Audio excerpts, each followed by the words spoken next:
మీ business ఏదైనా మీ ఊర్లో promotion చేయాలంటే అది సుమన్ టీవీతోనే సాధ్యం. ఇప్పుడే సంప్రదించండి.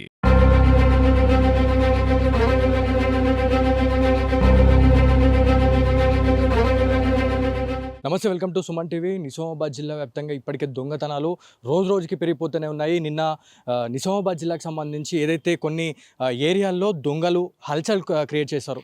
సో దాదాపు ఎట్ ఎ టైం నైట్ 2 గంటల నుంచి 5 గంటల ప్రాంతంలో ఒకే టైంలో 5 అపార్ట్మెంట్లలో కూడా మనకి పడ్డ సిచ్యువేషన్ అయితే ఉంది. దాదాపు ఈ బస్వా garden back side Raghavendra apartment ఉంది. దాని పక్కనే రాఘవేంద్ర పక్కనే రుత్విక్ అనేది అపార్ట్మెంట్ ఉంది. దాంతోపాటు ఈ 4వ టౌన్ పరిధికి వస్తుంది మొత్తం ఇదంతా. 4వ టౌన్ పోలీస్ స్టేషన్కి కూతవెట్టు దూరంలోనే ఈ అపార్ట్మెంట్లు ఉన్నాయి. అదేవిధంగా రాఘవేంద్ర పక్కనే మనకి వైష్ణవి అపార్ట్మెంట్ కూడా ఉంది. దాంతోపాటు ఆర్యనగర్, బోర్గెంపి ఈ విలేజ్లలో కూడా, ఈ కాలనీలలో కూడా నిన్న దొంగలు పడ్డారు అని చెప్పేసి మనకి ప్రాథమికంగా తెలుస్తుంది. సో నిజామాబాద్ జిల్లా వ్యాప్తంగా డైలీ ఇట్లాంటి ఇన్సిడెంట్లు జరగడం పట్ల ప్రజలైతే చాలా భయపడుతున్న సిచ్యువేషన్ అయితే ఉంది. సో లోపలికి వెళ్దాము. నిన్న జరిగిన సిచ్యువేషన్ గురించి మాట్లాడుకుంటే, ఇప్పటికే సీసీ కెమెరాస్ ప్రతి అపార్ట్మెంట్లో ఉన్నా కూడా ఇక్కడ సీసీ కెమెరా వ్యవస్థ అనేది పనిచేయకపోవడం గమనార్థం. సో దాదాపు కొన్ని వందల మంది ఫ్యామిలీస్ ఒక అపార్ట్మెంట్లో ఉండడం ఎందుకు ఉంటున్నారు అని అంటే, సెక్యూరిటీ ఉంటుంది అనేది వాళ్ళు ఆలోచించుకొని వాళ్ళు ఉంటున్నారు. కాకపోతే ఇక్కడ సరైన ఫెసిలిటీస్ లేక చాలా పెద్ద ఇన్సిడెంట్లు జరిగే పరిస్థితి ఉంటుంది. సో నిన్న దాదాపు 2 నుంచి 2:30 టైంలో ఇక్కడికి దొంగలు వచ్చిర్రు. సో ఇక్కడ సీసీ కెమెరాస్ ఉన్నా కూడా పని చేయలేమని చెప్పేసి మనకు ప్రాథమికంగా తెలుస్తుంది. సో మనకి ఇక్కడ వాళ్ళు చెప్పిన ఇన్ఫర్మేషన్లో భాగంగా సో ఇక్కడ మనకు ఒక ఇండివిజువల్ హోమ్ ఉంది. హోమ్కి సంబంధించి ఇక్కడ బాత్రూమ్ ఉన్నట్టుంది. ఒకసారి మనము విజువల్స్లో చూసుకోవచ్చు. ఇక్కడ ఒక కెమెరా కనిపిస్తుంది ఇక్కడ. సో ఇది అపార్ట్మెంట్ పక్కననే ఒక ఇండివిజువల్ హోమ్కి సంబంధించిన ఒక సీసీ కెమెరాలో నిన్న దాదాపు 2:30 టైంలో ఒక ఫ్యామిలీ ఎవరైతే గోవాకి వెళ్ళాలి, వాళ్ళ పిల్లల్ని కార్ ఎక్కించాలి అని చెప్పేసి వాళ్ళు కిందికి వచ్చే టైంలో ఆ దొంగలు కూడా ఇక్కడనే, నేను నిలబడ్డ ప్లేస్లోనే ఇక్కడ ఒకతను ఇట్లా దాగున్నాడు అని చెప్పేసి మనకి ఇక్కడ అపార్ట్మెంట్ వాసులు చెప్తున్నారు. సో ఇక్కడనే మనకి పక్కనే కనిపిస్తుంటుంది. ఇక్కడ మనకు వాచ్మెన్ ఉన్నారు. వాచ్మెన్ కూడా నిన్న 11 గంటల వరకు 12 గంటల దాకా నేను తెలికే ఉన్నాను, కానీ నాకు ఎట్లాంటి అలజడి కనిపించలేదు. ఆ టైంలో కూడా నాకు ఎట్లాంటి వినికిడి వినిపించకపోయేసరికి అంటే నేను అంతే పడుకొని ఉన్నాను అని చెప్పేసి ఆయన నుంచి వస్తున్న సమాధానం. సో ఆయనకి ఇక్కడ దొంగలకి దాదాపు ఒక 10 మీటర్ డిస్టెన్స్లోనే వాళ్ళు నిన్న దాక్కున్నారు అనేది మనకు క్లియర్గా కనిపిస్తుంది. సో దాదాపు ప్రతి అపార్ట్మెంట్లో కూడా కట్టుదిట్టమైన చర్యలతో వాళ్ళు ముందుకు పోవాల్సిన అవసరం ఉంటుంది. దాదాపు వందల మంది ఇక్కడ ఉండే పరిస్థితి ఉంటుంది. కాబట్టి ఇక్కడ సీసీ కెమెరా చూడండి, ఇది నామమాత్రంగానే ఉంది. సో ఈ సీసీ కెమెరా విజువల్స్ ఉన్నట్లయితే రేపు పొద్దున ఏమైనా ఎఫెక్ట్ అయినా, ఏమైనా ఇబ్బంది జరిగినా కూడా ఈ సీసీ కెమెరా ఈ నిఘాతోని వాళ్ళని దొరకపట్టే పరిస్థితి ఉంటుంది. కానీ ఎక్కడ కూడా ప్రతి కెమెరాస్కి సంబంధించి మాట్లాడుకుంటే వాళ్ళు రిపేర్లో ఉన్నాయని చెప్పేసి వాళ్ళు చెప్తున్న పరిస్థితి ఉంది. సో లోపలికి వెళ్దాం. సో దాదాపు దీంట్లో సో ఈ అపార్ట్మెంట్ చాలా చిన్న అపార్ట్మెంట్. దాదాపు 15 మంది ఫ్యామిలీస్ ఇక్కడ మనకి కనిపిస్తున్నారు. సో రాఘవేంద్ర అపార్ట్మెంట్ ఇది. ఈ నుంచే మనకి వాళ్ళు నిన్న దొంగలు ఇదే వేలో మనకు వెళ్ళడం జరిగింది. వాళ్ళు నిన్న లిఫ్ట్ని యూజ్ చేయాలి, ఎందుకంటే లిఫ్ట్ యూజ్ చేస్తే ఒకవేళ కరెంటు పోయినా కూడా మనం దీంట్లో దొరికిపోతాము అనే భయం ఉంటుంది. కాబట్టి వాళ్ళు మనకి మెట్లతోనే పైకి వెళ్ళడం వాళ్ళు చేసిరు అనేది మనకి క్లియర్ కనిపిస్తుంది. లోపలికి వెళ్దాము. పైన చాలామంది బాధపడుతున్నారు. అంటే అపార్ట్మెంట్ అనేది ఏంటంటే సెక్యూర్గా ఉంటుంది. అండ్ మనకి ఇప్పుడు ఇండివిజువల్ హోమ్స్ అంటే సెక్యూరిటీ ఉండదు, మనకి ఎవరిదాలు ఉండే పరిస్థితి ఉంటుంది. కాబట్టి అపార్ట్మెంట్లో కమ్యూనిటీ ఉంటుంది, ఒక మంచి కల్చర్ ఉంటుంది. ఎవరికి ఏమైనా జరిగినా కూడా వాళ్ళు మనకు సపోర్ట్గా నిలుస్తారు అని చెప్పేసి చాలామంది అపార్ట్మెంట్లో ఉండడానికి ముందుకు వస్తూనే ఉంటారు. కానీ నిన్న జరిగిన సిచ్యువేషన్కి సంబంధించి అతను వచ్చిండు, దొంగతనం చేసిండు, వెళ్ళిపోయిండు. దాదాపు 5 ప్లేస్లలో ఎట్ ఎ టైం వాళ్ళు దొంగతనాలు చేసిరు అని చెప్తున్నారు. దాదాపు 2 నుంచి 3 గంటల సమయంలో 5 దొంగతనాలు జరిగినాయంట. సో రాఘవేంద్ర అపార్ట్మెంట్లో ఎట్ ఎ టైమ్ ఈ అపార్ట్మెంట్తోనే కాకుండా దాదాపు 4 నుంచి 5 ప్లేస్లలో 2-3 గంటల వ్యవధిలోనే ఈ దొంగతనాలు చేసిరు అని చెప్పేసి చెప్తా ఉన్నారు. సో ఇక్కడ అపార్ట్మెంట్ వాసులు ఉన్నారు, ఒకసారి వారితో మాట్లాడదాము. అమ్మ, అసలు ఇది ఫస్ట్ టైం ఇక్కడ దొంగతనం జరగడము? ఇట్లా ఏమైనా కదలికలు ఏమైనా వచ్చినాయా నిన్న? ఏమీ కదలికలు రాలేవు, ఏమీ రాలేవు. మాకు 5:30కి అట్లా తెలిసింది.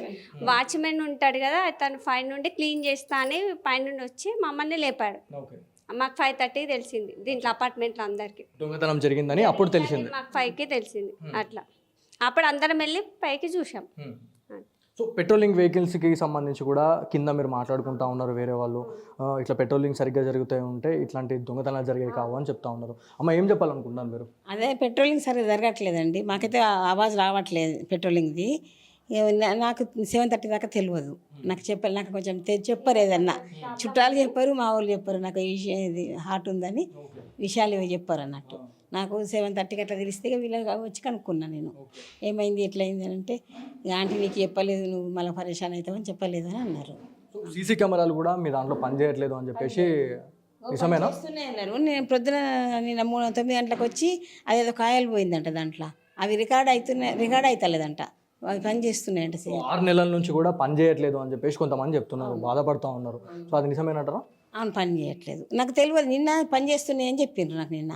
సో మనం చూడవచ్చు రాఘవేంద్ర అపార్ట్మెంటే కాకుండా పక్కనే ఒక రుత్విక్ అపార్ట్మెంట్ అని కూడా ఉంది. సో ఇక్కడ మనకి విజువల్స్ చూడొచ్చు, ఇగో ఇది రుత్విక్ అపార్ట్మెంట్కి సంబంధించిన విజువల్స్ కూడా మనకి ఇక్కడ కనిపిస్తూ ఉంటాయి. ఫస్ట్ రుత్విక్ అపార్ట్మెంట్లోనే వాళ్ళు దొంగలు పడ్డారు. అక్కడి నుంచే ఇగో ఇక్కడ ఈజీగా పైకెక్కి దీనిపైకి రావడం జరిగింది. దాంట్లో నుంచి ఇక్కడికి ఎక్కి రాఘవేంద్ర అపార్ట్మెంట్లోకి ఎక్కడం జరిగింది. సో చాలా చాలా చిన్న డిస్టెన్స్ ఇది. ఇక్కడ మనకి స్టెప్లా కూడా ఒకటి కనిపిస్తూ ఉంది. ఇక్కడ ఈ ఏరియా ఆ నుంచి ఇక్కడ కాలు పెట్టేసి దీని మీద కాలు పెట్టేసి వాళ్ళు రాఘవేంద్రకి ఎంటర్ కావడం జరిగింది. మా పాప వాళ్ళు గోవాకి వెళ్తున్నారని చెప్పేసి 1:30కి సామాను లగేజ్ కార్లో చదిరిండ్రు. ఒక గంట సేపు 3:30కి హైదరాబాద్ నుంచి ఒక ఫ్యామిలీ రావాలి. వాళ్ళు వచ్చే లోపల కొంచెం పడుకుంటామని వండుకునే లోపల 2-2:30 టైంలో ఒక నీడ కనుండి చెప్పులు వినబడే శబ్దము. కానీ ఎవరో వస్తుంటారు పోతుంటారు అనుకుంటాం, కానీ వాళ్ళే దొంగలని మాకు తెలియదు కదా. ఆ తర్వాత ఒక గంట సేపు నిద్రపోయినాము. 3:20కి ఈ లగేజ్ చదువుకొని కిందికి వెళ్ళిపోయినాము పాపనికి. అయితే పైన దొంగతనం జరుగుతున్నట్టుంది. మా శబ్దం లిఫ్ట్ శబ్దం విని ఒక అతను ఉరికొచ్చినట్టున్నాడు కిందికి. అది మాకు తెలియదు, దొంగతనం జరుగుతున్నది తెలియదు, ఏం తెలియదు. ఒక అతను పైన ఉన్నట్టున్నాడు, ఎన్నో స్తంభకాడు ఉన్నట్టున్నాడు. అలా ఎక్కిచ్చేసి మేము ఇక్కడ ముందటున్న అపార్ట్మెంట్లో కాలు ఎక్కించినాము. ఎక్కిగానే మళ్ళీ తర్వాత రిటర్న్ వస్తాం కదా, వచ్చే లోపల లిఫ్ట్ తీసి నేను లోపలికి వచ్చేసిన. మా ఆయన నడుచుకుంటూ వచ్చే లోపల నన్ను అతను ఏం చేస్తున్నాడో తెలియదు అసలు, ఇక మాకు కనవలేదు. ఇక లోపలికి వచ్చినాక ఇక దాన్ని తెల్లారి అట్లా ఆ కథ జరిగిందని చెప్పేసిండ్రు. కానీ మీ తలరాత మంచి ఉంది కాబట్టి నేను ఎలాంటి ఎఫెక్ట్ జరగలేదు. లిఫ్ట్ తీసి 2nd ఫ్లోర్కి వచ్చేసరికి పైనుంచి దిగచ్చి కూడా చంపేసిన ఈ దర్వాజా కంటే ఇది అవుతుంటుంది. ఇక అది పరిస్థితి. కానీ కుక్కలు మాత్రం 3-4 డేస్ నుంచి వరుతున్నాయి బాగానే. కానీ ఏ పోలీసు వాళ్ళు కూడా తిరగరు, ఎవరు తిరగరు. ఇక్కడ మళ్ళీ గస్తీ కూడా ఏం లేదు, అది కూడా వెయ్యాలా. మళ్ళీ మీడియా కూడా వెయ్యాలా, మీడియా వాళ్ళు కూడా తిరగాల. సో కింద కూడా మీరు ఆవేదన వ్యక్తం చేస్తూ ఉన్నారు. 2 గంటల వరకు కూడా పార్క్లో కూర్చుంటున్నారు అని చెప్పేసి మీరు చెప్తా ఉన్నారు. పార్కు వెనక సైడ్ కూర్చొని సిగరెట్లు తాగడము, బీరులు తాగడము, ఉండడము, అటు ఇటు తిరగడము. ఇలా నువ్వులు కోతుండే చూస్తూ దొంగలు పడుతున్నారు తెలియదు, అట్లా చేస్తున్నారు. మరి అదేనా మరి ఏదో తెలుసు, ఇంతమంది అపార్ట్మెంట్లలో పట్టరంటే అది కావాలనే చేస్తున్నారు, అంతకు మించి ఇంకేం లేదు. ఇంకా సో రాఘవేంద్ర అపార్ట్మెంట్లోని 3rd ఫ్లోర్లో ఉన్నాము. 3rd ఫ్లోర్లోనే వాళ్ళు పక్కా ప్లాన్ రెక్కీ చేసి వాళ్ళు దొంగతనం చేసిరు అనేది క్లియర్గా కనిపిస్తుంది. సో ఇది మనకి 3rd ఫ్లోర్లో ఉన్న ఇల్లు. నిన్న ఏదైతే ఎఫెక్ట్ జరిగిందో, థెఫ్ట్ ఎక్కడైతే జరిగిందో ఇదే ఇల్లు. సో ఇది ఆల్రెడీ అది పగలగొట్టిర్రా మరి ఏంది అనేది మనకి ఇంటి ముంగట కూడా వేరే వాళ్ళు ఉన్నారు, ఒకసారి వారితో మాట్లాడదాము. భయ్యా, మీరు ఇంటి ముంగటనే అంటే ఆల్రెడీ మీ ఇంటి ముంగటనే దొంగతనం జరిగింది. ఏ చిన్న కదలిక జరిగినా కూడా సో అసలు ఏం కదలిక అనేది మీకు వినిపించలేదా, అసలు ఏం కనిపించలేదంటారా? యాక్చువల్లీ midnight 3 o'clock, అది అంటే ఎర్లీ మార్నింగ్ 3 o'clock. మ్యాక్సిమం మేము 12 దాకా అయితే మా బిల్డింగ్ వాచ్మెన్ అందరు తిరుగుతూనే ఉంటారు, బిల్డింగ్లో ఎవరొకరు తిరుగుతూనే ఉంటారు. ఆ టైంలో సౌండ్ ఏం వినపడలేదు, ఎందుకంటే ఆ తాళము ఏ విధంగా ఊసిపోయిందో లేదా తొందర పగలగొట్టడం జరిగిందో. సౌండ్ వస్తే మాత్రం మా బిల్డింగ్లో అయినా కానీ పక్క బిల్డింగ్లో మా వాచ్మెన్ అయినా కానీ రెగ్యులర్గా ఎవరొకరు అయితే మూమెంట్ జరుగుతూనే ఉంటుంది, కానీ మూమెంట్ రాలేదని సౌండ్ రాకపోవడం జరిగింది. దానివల్లనే థెఫ్ట్ జరిగింది. 1 more thing, థెఫ్ట్ కూడా పక్క బిల్డింగ్ రుత్విక్లకించి ఇటు దుంకిండ్రు. రుత్విక్లనే థెఫ్ట్ ఫస్ట్ జరిగింది కాబట్టి అక్కడనే మనకి సౌండ్ వస్తే అక్కడనే దొంగ దొరికిపోతుండే, ఇక్కడ దాకా రాకపోతుండే ఫస్ట్ థింగ్. సో దాదాపు ఎట్ ఎ టైం ఒక 5 ప్లేసెస్లో అంటే 4th టౌన్ పరిధిలోనే 5 దొంగతనాలు జరగడం అనేది చాలా డేంజర్గా చూస్తున్నారు. నిజామాబాద్ జిల్లా మొత్తం ఉలికి పడుతూ ఉంది. సో ప్రజలకు మీరు ఏం చెప్పాలనుకుంటున్నారు? అంటే ఎటన్నా వెళ్ళే వాళ్ళకి, తాళం వేసి వెళ్ళే వాళ్ళకి మీరు ఏం చెప్పాలనుకుంటున్నారు? ఎవరైనా వెళ్ళే వాళ్ళకి మాత్రం ఫస్ట్ థింగ్ పోలీసు ఇంతకుముందు ఒకసారి స్టేషన్లో కూడా ఎస్ఐ గారు చాలామంది చెప్పారు, ఎవరైనా అంటే బయటకు పోయేది ఉంటే, ఏదైనా లాంగ్ టూర్ పోయేది ఉంటే మాకు ఇంటిమేషన్ ఏమని చెప్పేసి పోలీసు వాళ్ళకి ఇంతకుముందు చెప్పిండ్రు. పాత ఎస్ఐ గారు, ఇప్పుడున్న ఎస్ఐ వాళ్ళు కూడా, కానిస్టేబుల్ గారు ఎప్పుడన్నా ఇంతకుముందు కూడా న్యూస్ ఈ విధంగా సిపి గారు కూడా ఇంతకుముందు కూడా చెప్తాను, కార్తీక్ గారు ఉన్నప్పుడు కూడా ఇంతకుముందు ఒకసారి ఇట్లా ఇంటిమేషన్ ఇచ్చిండ్రు. ఎటైనా లాంగ్ టూర్ పోయే వాళ్ళు ఏదైనా పోతే గిట్ట మాకు ఇంటిమేషన్ ఇవ్వండి. ఎందుకంటే మిడ్ నైట్ మూమెంట్లో చాలామంది నిద్రలో ఉంటాము. ఒక్కొక్కసారి బాగా గాఢ నిద్రలో ఉన్నా కూడా సౌండ్ వినపడదు. కాబట్టి పోలీసు వాళ్ళు పెట్రోలింగ్ జరుగుతుంటారు కాబట్టి ఆ ఏ మూమెంట్లో ఎక్కడెక్కడ ఎవరు ఉండరు ఫ్యామిలీస్ వాళ్ళని, అక్కడ పెట్రోలింగ్ ఎక్కువ బందోబస్తు పెట్టదానికోసమని ఇంతకుముందు సిపి గారు చెప్పి ఉండే. సో ఫైనలీ ఇప్పుడు మీరు ఒక మాట ఏం చెప్తున్నారు, ఎటన్నా బయటకు వెళ్ళేటప్పుడు పోలీస్ స్టేషన్లో ఇన్ఫామ్ చేసి వెళ్ళండి అని చెప్పేసి మీరు చెప్తున్నారు. పెట్రోలింగ్కే రాని వాళ్ళు మన ఇండ్లని సంరక్షించే పరిస్థితి ఉంటుందా? ఉండదు. పెట్రోలింగ్ రాని వాళ్ళు ఏం చేస్తారు? ఏం చేయలేని పరిస్థితి అది. సో మనం చూడొచ్చు నిజామాబాద్ జిల్లాలో ఇప్పటికే 5 దొంగతనాలకు సంబంధించి ఒకటేసారి నిజామాబాద్ మొత్తం ఉలికి పడ్డదని చెప్పేసి క్లియర్గా కనిపిస్తుంది. సో 2nd ఫ్లోర్లో జరిగింది రుత్విక్ అపార్ట్మెంట్లో ఉన్నాము.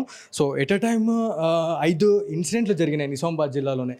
సో ఇది 2nd ఫ్లోర్. యాక్చువల్లీ దీంట్లో దొంగతనం చేసిన పరిస్థితి ఉందంట. సో రెంటర్స్ ఉన్నారు అండ్ ఓనర్స్ ఉన్నారు. మెయిన్గా మాట్లాడదాము. అమ్మ, మీ ఇంటి ముంగట్నే ఒక దొంగతనం జరిగింది. సో కొంచెం ఏదైనా వినికిడి కానీ వినిపించినా కూడా మనకి మేల్క్ అవుతుంది. సో మీకు అట్లా ఏమనిపించలేదా? ఏమనిపించలేదు, ఎందుకంటే వాళ్ళు ఉన్నారనే మేము అనుకుంటున్నాం. మాకు ఆ థాట్ రాలేదు. 1:30 వరకు మేము మెల్కొనే ఉన్నాం. కానీ మరి అది ఎప్పుడు జరిగిందో తెలియదు. మార్నింగ్ 6:30కే మాకు తెలిసింది. 6:30కి డోర్లు ఓపెన్ ఉండేసరికి వాచ్మెన్ వాళ్ళు మేము చూసేసరికి డోర్లు ఓపెన్ ఉన్నాయని వాళ్ళకి కాల్ చేసినాం. కాల్ చేస్తే వాళ్ళు హైదరాబాద్లో ఉన్నామని చెప్పిండ్రు. సో ఇదంతా మేము చూసుకుంటే రుత్విక్ అపార్ట్మెంట్లో ఫస్ట్ దొంగతనం జరిగింది. ఇక్కడ దొంగతనం జరిగిన తర్వాత మీ పక్కనే ఉన్న రాఘవేంద్రలో కూడా దొంగతనం జరిగింది. కానీ మాకు క్లియర్గా కనిపిస్తుంది ఏంటంటే, మేము ఆల్రెడీ రెండిట్లో అంటే ఇప్పుడు ఈ ప్లేస్తోనే రెండో ప్లేస్ విజిట్ చేసినాము. ఎక్కడికి పోయినా కూడా సీసీ కెమెరాస్ పనిచేయట్లేదు. సో పక్క తెలిసిన వాళ్ళే ఇట్లాంటి దొంగతనాలకు పాల్పడుతున్నారని కొంతమంది అనుకుంటున్నారు. మీరు ఏం చెప్తారు దీనికి? ఇక తెలిసిన వాళ్ళు అని అంటే వాళ్ళు వెళ్ళేదైతే మాకు కూడా తెలియదు, వాచ్మెన్ వాళ్ళకు కూడా తెలియదు. వాళ్ళు డోర్లు పెట్టేసుకొని లోపల పడుకున్నారంట ఆ టైంలో. మరి వాళ్ళకు కూడా తెలియదు. మరి ఇది ఎట్లా జరిగింది అనేది ఒకటే ఇంట్లో జరిగితే తెలిసిన వాళ్ళు చేసినామని అనిపిస్తుంది. కానీ అక్కడ పక్కకు జరిగింది, అక్కడక్కడ జరిగింది అంటారు కదా, దాని గురించి ఏం చెప్పలేకపోతున్నాం. అంటే ఇప్పుడు అపార్ట్మెంట్కి ఎవరైతే కొత్త వ్యక్తులు వస్తూ ఉంటారో వాళ్ళకి అడుగుతారా మీరు? అంటే మీరు ఎక్కడికి వచ్చారు, ఈ అపార్ట్మెంట్ మీది కాదు, దీంట్లో ఎవరు ఉంటున్నారు, ఎవరి కోసం వచ్చారు అని చెప్పేసి మనం బేసికలీ అడుగుతూనే ఉంటాం. మీరు అట్లా ఎవరైనా క్వశ్చన్ చేశారా? ఎవరైనా అనుమానాస్పదంగా కనిపించిన వాళ్ళు ఎవరైనా ఉన్నారా? అట్లా అయితే ఎవరు లేదు. కాకపోతే ఇక్కడ పార్క్ వెనకాల అక్కడ చీకటి ప్లేస్ ఉంది కదా, అక్కడ ఎన్నో బైక్స్ రావడం, ఎవరెవరో రావడము, చీకటి ఉంటుంది, లైటింగ్స్ ఉండయి. అసలు ఇక్కడ ఏం జరుగుతుంది కూడా తెలియదు. పార్క్ కాబట్టి ఎందరెందరో వ్యక్తులు వస్తారు. మరి డే టైంలో చూసిండ్రా, మరి ఎట్లా చూసిండ్రా తెలియదు. సో ఎగ్జాక్ట్లీ మనకి రాఘవేంద్ర అపార్ట్మెంట్లో కూడా ఒక మహిళ ఇదే దానిపైన వాగ్వాదానికి దిగింది ఆ అపార్ట్మెంట్ వాసులతోని. అదేవిధంగా కెమెరాస్ కరెక్ట్ పనిచేయట్లేదు. ముంగట్నే అపార్ట్మెంట్ ముందే ఉన్న ఈ రుత్విక్ అపార్ట్మెంట్ కావచ్చు అండ్ రాఘవేంద్ర అపార్ట్మెంట్కి ఆపోజిట్లో ఒక పార్క్ ఉంది. ఆ పార్క్లో దాదాపు 2 గంటల వరకు కూడా అసాంఘిక కార్యకలాపాలకు చోటుగా నిలుస్తుంది అని చెప్పి చెప్తా ఉన్నారు. సో ప్రతి ఇంటి దగ్గరికి ఎవరైతే దొంగలు వస్తున్నారో ఆ ఇంటిని పక్క రెక్కి చేసి ఎవరు లేరు అని తెలుసుకున్న తర్వాతనే వాళ్ళు ఇక్కడికి వచ్చి దొంగతనానికి పాల్పడుతున్నారు అనేది క్లియర్గా కనిపిస్తుంది. సో ప్రతి దగ్గర కూడా ఈ తాళాలు వేసిన దాన్ని ఇంతకుముందు పగల కొడుతుండే, ఈ పగల కొడితే సౌండ్ వస్తుంది అని చెప్పేసి దొంగలు అనుకుంటున్నారా మరి ఏంది అనేది తెలియదు. కానీ ఈ దాన్ని మొత్తం కోసేసి వాళ్ళు లాక్ అనేది ఓపెన్ చేస్తున్నారు అని చెప్తున్నారు. సో ఇక్కడ ఈ అపార్ట్మెంట్లో ఇంతే జరిగింది, రాఘవేంద్రలో కూడా అంతే జరిగిందని చెప్పేసి చెప్తా ఉన్నారు. సో ఇంత కోసినా, ఇంత సౌండ్ వచ్చినా కూడా మనకి తెలికవుతుంది కాబట్టి. కాకపోతే కరెక్ట్ మిడ్ నైట్లో ఈ దొంగతనాలకు పాల్పడుతూ ఉన్నారు. గతంలో అంటే మొన్నటి వరకు చూసుకుంటే పట్టపగలే చోరీలు చేశారు. కానీ ఇప్పుడు మళ్ళీ రాత్రి టైంలో ఇలాంటి తాళాలు వేసిన ఇండ్లనే చోరీ చేయడం జరుగుతుంది. సో రుత్విక్ అపార్ట్మెంట్లో ఉన్నాము. మనతో ఫస్ట్ మనకి రాగానే వాచ్మెన్ కనిపించారు. ఒకసారి వారితో మాట్లాడాము. నిన్న మీ దగ్గరికి దాదాపు 2:30 టైంలో ఒక దొంగ వచ్చారు, ఇద్దరు ముగ్గురు దొంగలు వచ్చారు అని చెప్పారు. మీరు ఎక్కడ పడుకున్నారు? ఇక్కడనే పడుకున్నారా? మేము 10 గంటలకు ఇక్కడ ఉన్నాం సార్. 10 గంటలకు దోమలు కుడుతున్నాయని లోపల వండుకున్నాము. లోపల వండుకున్నాము. ఎప్పుడు వచ్చిండ్రు మాకు ఆ సౌండ్ కూడా ఏం లేదు. పండుకున్నాము. ఏంటంటే కింద గొల్లెం పెట్టేసుకొని పండుకున్నాము. డైలీ ఎట్లా వండుకుంటాం అట్లా వండుకున్నాం సార్. ఇప్పుడు మేము మాస్కులో వచ్చేసరికి సార్ వాళ్ళు ఉన్నారనుకున్నాం. 10 గంటల దాకా వాళ్ళు ఉన్నారనుకున్నాం. మేము కూడా మేడం ఉంటుంది తలపిస్తారంటే మరి మేము 5 o'clock చూస్తే వాళ్ళు ఫోన్ చేస్తే లేరు అని చెప్తే అప్పుడు చూసేసరికి అందులో ఏం లేవు. బంగారం సీసీ కెమెరాలు ఏమైనా పనిచేస్తున్నాయి ఇక్కడ? సీసీ కెమెరాలు పనిచేయకొచ్చింది సార్. సీసీ కెమెరాలు నోటీస్ చేసిర్రా? ఇప్పుడు వాచ్మెన్ అంటే వాచ్మెన్తో పాటు సెకండ్ వాచ్మెన్ లాగా మనం సీసీ కెమెరాస్ని చూస్తాం. సో వాచ్మెన్ లేకపోయినా పర్లేదు, సీసీ కెమెరాలు ఉండాలని ప్రతి అపార్ట్మెంట్లో పోలీస్ అధికారులు చెప్తా ఉన్నారు. అవును సార్. అక్కడ ఇంట్లో కూడా సీసీ కెమెరా ఉన్నది. అది 4వ తారీఖు నాడు బంద్ అయిందట. అది రికార్డింగ్ చేసుకోవచ్చింది. వాళ్ళ ఇంట్లో కూడా ఉన్నది సీసీ కెమెరా, కానీ అది రికార్డింగ్ చేసుకోవచ్చింది. సో మనం చూడొచ్చు, ఏ అపార్ట్మెంట్కి వెళ్ళినా కూడా దాదాపు అపార్ట్మెంట్ అంటే కొన్ని ఫ్యామిలీస్ ఇక్కడ ఉంటా ఉంటారు. అదేవిధంగా చాలా సంవత్సరాల నుంచి నివాసం ఉండే సిచ్యువేషన్ ఉంటుంది. కానీ రుత్విక్ అపార్ట్మెంట్లోకి ఫస్ట్ చొరబడ్డ తర్వాత దాదాపు ఫస్ట్ ఫ్లోర్లో, సెకండ్ ఫ్లోర్లో వాళ్ళు చూసిర్రు. ఒక ఫ్లోర్లో ఒక తాళం ఉంది అని చెప్పేసి తెలుసుకున్న తర్వాత వాళ్ళు పక్కా ప్లాన్ వేసుకొని ఒకళ్ళు బయట ఉంటున్నారు, ఒక ఇద్దరు పైనకి వెళ్ళి వాళ్ళు అక్కడ దొంగతనం చేస్తున్నారు అని చెప్పేసి క్లియర్గా తెలుస్తుంది. సో రుత్విక్ అపార్ట్మెంట్ ఇది మెయిన్గా. సో ఇక్కడ నుంచి వాళ్ళు ఎవరైతే పైకి వెళ్ళేసి దొంగతనం చేసేసుకున్న తర్వాత సెకండ్ మళ్ళీ అటెంప్ట్ చేసారు. ఆడ అయిపోయిందో లేదో వితిన్ కొన్ని ఫ్రాక్షన్ ఆఫ్ మినిట్స్లోనే ఇక్కడ నుంచి వాళ్ళు రాఘవేంద్ర అపార్ట్మెంట్ ఇది. సో రాఘవేంద్ర అపార్ట్మెంట్ ఈ నుంచి ఈజీగా మనము పైకి ఎక్కేయచ్చు. ఇక దొంగలు అయితే ఈజీగా వాళ్ళు ఏమైనా వాళ్ళు ఏమైనా ఎంత పెద్ద గోడలు ఉన్నా కూడా ఎక్కే పరిస్థితి ఉంటుంది. వాళ్ళు చాలా ఇన్సిడెంట్లో కూడా మనము చూస్తూనే ఉన్నాం. సో రాఘవేంద్ర అపార్ట్మెంట్లోకి వచ్చినాము. ఇక్కడ ఎవరైతే స్థానికులు ఇక్కడ నివాసం ఉంటున్నారో వాళ్ళు మాట్లాడతారంట. సో ఎట్లా అనిపిస్తూ ఉందండి? దాదాపు 5 ఇన్సిడెంట్లు అనుకున్నాము. మీరు ఇంకొక ఇన్సిడెంట్ గురించి కూడా మాకు చెప్పడం జరిగింది. వైష్ణవి పక్కనే ఇంకొక ఇంట్లో కూడా ఎఫెక్ట్ జరిగిందని చెప్తా ఉన్నారు.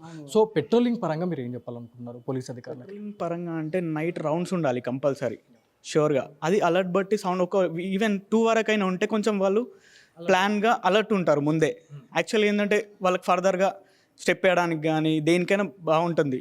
అవునా కాదు? ఎందుకంటే ఆ పెట్రోలింగ్ 2 వరకన్నా ఉండాలి సైరన్. ఇప్పుడు వాచ్మెన్స్ అంటూ ఉంటారు, అందరు ఎలా ఉంటారో తెలియదు. కొందరు పడుకుంటారు, ఏజ్డ్ వాళ్ళే ఉంటారు వాచ్మెన్స్ చేసేది మ్యాక్సిమం. ఎగ్జాక్ట్లీ వాళ్ళు ఏంది, వాళ్ళు అన్ని డోర్లు తీయలేరు, కొందరు లేటుగా వస్తారు, ఎవరి ప్రాబ్లమ్స్ వాళ్ళు ఉంటాయి, వస్తూ ఉంటారు, ఎంజాయ్మెంట్ కానీ ఏదైనా ఉంటుంది. వీళ్ళు వాచ్మెన్స్ ఉంటారు, వాళ్ళు తీసుకొని వచ్చేస్తారు. బట్ ఇది ఆల్రెడీ లేన్ మొత్తం చూసుకున్నారు టోటల్గా, వాళ్ళు ఫిక్స్డ్ అయ్యారు ఎక్కడెక్కడ ఎవరు వెళ్తున్నారు. టూర్స్ వెళ్తే వాళ్ళకి అర్థమవుతుంది. యాక్చువల్గా ఏంటంటే మొన్న నైట్ మా సిస్టర్ వాళ్ళే గోవాకి ప్లాన్ చేసుకున్నారు. నేను అక్కడ 12 వరకు ఉన్నా. నేను 1:30 కల్లా మా సిస్టర్ వచ్చింది, కింద బ్యాగ్స్ పెట్టాము మేము. నేను ఫస్ట్ టైం మా సిస్టర్ ఒక్కతే వచ్చింది. సెకండ్ టైం నేను దిగాను, 1:30 అవుతుంది కదా అని బ్యాగ్ తీసుకొని ఇద్దరం దిగాము. మా సిస్టర్ ఒక డ్రెస్ తీసుకొని పైకి వచ్చినాం, వాచ్మెన్ అప్పుడు చూస్తున్నాడు. తర్వాత 1:30కి ఆల్రెడీ వాళ్ళు పైన ఉన్నట్టున్నారు. యాక్చువల్గా నేను 1 అవర్లో నేను తినేసి పడుకున్నా, మార్నింగ్ లేసి వెళ్ళాలి కదా డ్యూటీకి అని చెప్పి పడుకున్నా. మళ్ళీ మా కోడలు వచ్చి లేపింది, తను మామయ్య వెళ్తున్నా అని, చిన్న పాప లేపిందిగా. నేను కిందికి నార్మల్గా వెళ్ళిపోయింది తను. మళ్ళీ ఫాదర్ మమ్మీ కిందికి వచ్చారు, నా డోర్ ఓపెన్ పెట్టారు. ఇక్కడ ఉంటారు, ఎవరు ఉంటారు, ఆల్రెడీ మేము అప్పటి తిరుగుతున్నాం కదా. 3:30 కల్లా వెళ్ళారు. అంటే వాళ్ళకి తెలుస్తుంది ఎవరు ఈ హాలిడేస్ ఇప్పుడు టూర్స్ వెళ్తున్నారు, పక్కా ఫిక్స్డ్ ఉంది ఈ టైంలో స్కూల్ స్టార్ట్ అయితే కాదు, అన్నీ చూసేసుకున్నారు ఎప్పటి నుంచో. అలా అని ఇంకోటి మనకు మార్నింగ్ ఇంకోటి ఏం తెలిసిందంటే, మా సిస్టర్ వాళ్ళు, తెలిసిన సిస్టర్ వాళ్ళ ఇంట్లో కూడా జరిగిందంట. వాళ్ళు కూడా టూర్ వెళ్ళారు, వాళ్ళు లాస్ట్ వీక్ వెళ్ళారు, అది అయింది. బట్ వాళ్ళది ఇప్పుడు తెలిసింది. వాళ్ళది ఏంటంటే కొందరు ఏంటంటే బ్యాంక్లోనే ఉంటుంది గోల్డ్ కానీ ఏదైనా అట్లా, వాళ్ళ దగ్గర ఏం పోలేదు కాబట్టి సైలెంట్గా ఉంటారు వాళ్ళ కొంతమంది. మెయిన్ యాక్చువల్గా ఏంటంటే మెయిన్ పోలీస్ రౌండ్స్ ఉండాలి ఇక్కడ షూర్గా. సో మీ ఆపోజిటే రాఘవేంద్ర అపార్ట్మెంట్ కావచ్చు, అదేవిధంగా రుత్విక్ అపార్ట్మెంట్ ఆపోజిట్లోనే ఒక గార్డెన్ ఉంది, మనకి పార్క్ లాంటిది ఉంది. దానికి ముందర చాలామంది కూర్చుంటున్నారు, అక్కడ చాలా స్మోకింగ్ చేయడం, డ్రింకింగ్ చేయడం అనేది జరుగుతూ ఉన్నాయని చెప్పేసి అంటున్నారు. మెయిన్గా ఈ ఏరియా 4th టౌన్ పరిధికి వస్తుంది. సో పోలీస్ అధికారులు, అదేవిధంగా పోలీస్ వెహికల్స్ ఉంటాయి, పెట్రోల్ వెహికల్స్ ఉంటాయి, అన్నీ తిరుగుతున్నా కూడా వాళ్ళు ఎందుకు కూర్చుంటున్నారు అనేది మాకు ఒక క్వశ్చన్ ఉంది. అది మనకి ఎలా తెలుస్తుంది అండి? అది ఇప్పుడు అక్కడ ఏంటంటే అది మెయిన్గా అక్కడ టోటల్గా లైటింగ్ ఉండదు. మెయిన్గా ఫస్ట్ థింగ్ ఈ ఫస్ట్ లైన్లో ఇక్కడ ఏంటంటే చూడండి ఒకసారి, ఇక్కడ ఫస్ట్ లైటింగ్ ఉంటుంది. అది నేను చూపిస్తాను ఆ ప్లేస్. అక్కడ పెద్ద 2 ట్రీస్ ఉంటాయి. ఇది కూడా రీసెంట్గా కొట్టేశారు ట్రీస్, ప్రాబ్లం అవుతుందనే. వెహికల్స్ పైన మొన్నటిదాకా గాలి దుమారం వచ్చింది, నార్మల్గా పడ్డాయని కొట్టేశారు. అప్పటి నుంచి కొంచెం ఇది కొంచెం ఓపెన్గా కనిపిస్తుంది. ఎవరన్నా చెట్టు దగ్గర దాచుకున్నా కూడా ఈజీగా మనకు విజిబుల్ అవుతుంది. అక్కడ ఏంటంటే టోటల్ విజిబుల్ కాదు. అక్కడ పాడైపోయిన ట్రాక్టర్స్ అవి ఇంకోటి వెహికల్స్ పెడతారు, కొందరు ఎక్స్ట్రా వెహికల్స్ అక్కడ పెట్టేస్తారు. ఆ చీకట్లో వాళ్ళ బైక్ ఇంకా ఎక్కడ కూర్చున్నా అర్థం కాదు మనకి. మెయిన్ అది పెట్రోలింగ్ చేసి బైక్ పైన తిరిగితే బెస్ట్, కారనే కాదు. పోలీసు వాళ్ళు బైక్ పైన కూడా ఒక రౌండ్ ఒక 2 o'clock వరకు వేస్తే వాళ్ళు కూడా అలర్ట్ ఉంటారు. నెక్స్ట్ స్టెప్ వేయలేరు వాళ్ళు. ఒక 2 వరకు ఉన్నా కూడా వాళ్ళు అన్నీ చూసుకొని ముందు రోజు నెక్స్ట్ ప్లాన్ చేసుకుంటారు ఎవడైనా సరే. అది మెయిన్గా. సో మనం చూడొచ్చు రాఘవేంద్ర అపార్ట్మెంట్, అదేవిధంగా రుత్విక్ అపార్ట్మెంట్లో దొంగతనం జరిగిన తర్వాత రాఘవేంద్రకి వెళ్ళారు. రాఘవేంద్ర తర్వాత వైష్ణవి అపార్ట్మెంట్కి వెళ్ళారు. వైష్ణవి అపార్ట్మెంట్ తర్వాత పక్కనే ఒక ఇండివిజువల్ హోమ్ దాంట్లో కూడా పడడం జరిగింది. దాని తర్వాత వన్ బై వన్ మనకి దొంగతనాలు జరుగుతూనే ఉన్నాయని చెప్పేసి మనకి తెలుస్తూనే ఉంది. సో 4th టౌన్ పరిధిలోనే ఇట్లాంటి ఇన్సిడెంట్లు దాదాపు 6 జరిగినాయి ఒకటే రోజు. సో నిజామాబాద్ జిల్లా ప్రజలంతా పూర్తిగా ఉలిక్కి పడ్డారని చెప్పేసి మనకు తెలుస్తుంది. సో పోలీస్ అధికారులు దీనిపైన తక్షణమే చర్యలు తీసుకొని నైట్ టైంలో పెట్రోల్ వెహికల్స్ అలర్ట్గా తిరుగుతూ ఉంటే, సో ఇట్లాంటి దానిపైన కొంచెం నిఘా పెట్టి ఉంటే ఇట్లాంటి దొంగతనాలని కొంచెమైనా తగ్గించే వాళ్ళు అవుతారు అని చెప్పేసి మనకి స్థానికులు చెప్తా ఉన్నారు.